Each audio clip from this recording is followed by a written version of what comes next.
Bueno, voy a intentar explicar la composición de movimientos.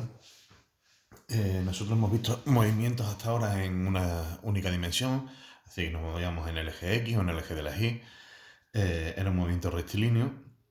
Ahora vamos a ver otros tipos de movimientos en los que nos vamos a mover en dos ejes distintos. Un ejemplo de este tipo es cuando nosotros tenemos un río y el río lleva una corriente de agua hacia abajo, ¿vale? Lleva una corriente de agua con una velocidad del agua y nosotros intentamos cruzar nadando con una velocidad de nadar. Bien, cuando tenemos un sistema de este tipo, tenemos que tener en cuenta la velocidad que lleva el agua y la velocidad con la que nosotros nadamos. De tal forma que si nosotros nos empezamos a nadar aquí, como cuando vamos avanzando no podemos ir en línea recta, sino que iríamos yendo hacia abajo porque el agua nos arrastra hacia abajo. Entonces tendremos una trayectoria, una cosa así. ¿Cómo se estudia todo esto? Pues se estudia por separado. Esto en realidad se estudia por separado. En las X. En las X tenemos movimiento rectilíneo uniforme. En la X con lo de nadar.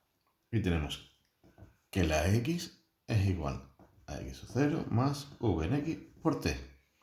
Y en la Y también tenemos movimiento rectilíneo uniforme porque el agua lleva una velocidad constante. Y igual a Y sub 0 más V en Y por T. Tenemos un movimiento en las X, movimiento rectilíneo uniforme, y un movimiento en las Y, movimiento rectilíneo uniforme. Entonces, ¿sabemos la velocidad en la X? Perfecto. Sabemos esto, la posición en la X la sabemos. Lo que mide el río lo sabemos, con lo cual podremos calcular el tiempo que tardamos en cruzar el río. Si sabemos el tiempo que tardamos en cruzar el río, también sabemos que ese tiempo es el mismo que estoy yo desplazándome hacia abajo. Y si ponemos ese tiempo aquí, calculamos lo que yo me he desplazado hacia abajo.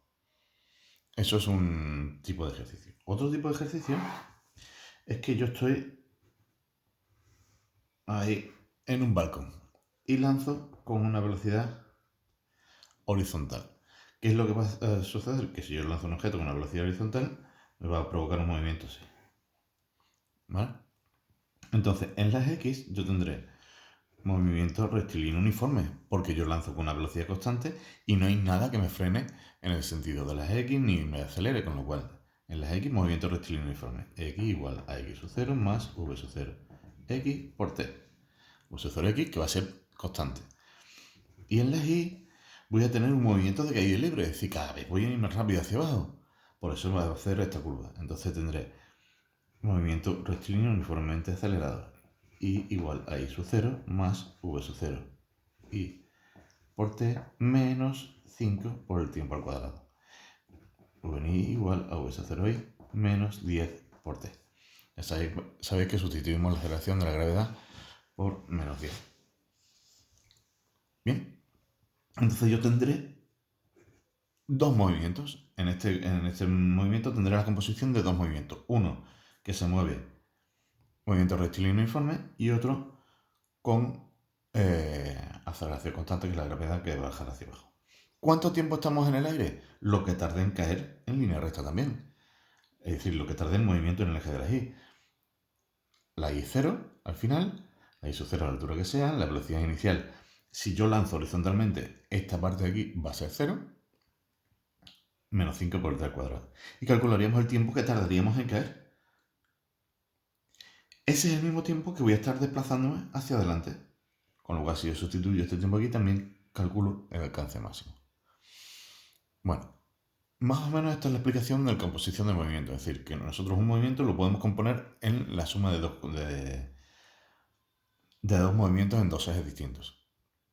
En este caso son dos movimientos rectilíneos uniformes y en este movimiento rectilíneo uniforme en el eje de las X y un movimiento rectilíneo uniformemente acelerado en el eje de las Y. Cuando nosotros tenemos esos movimientos por separado, la suma de esos dos movimientos por separado me da un movimiento total. Pero este movimiento total es un poco complejo porque esta trayectoria es una parábola y lo hacemos por separado, las X y las Y. Hasta luego.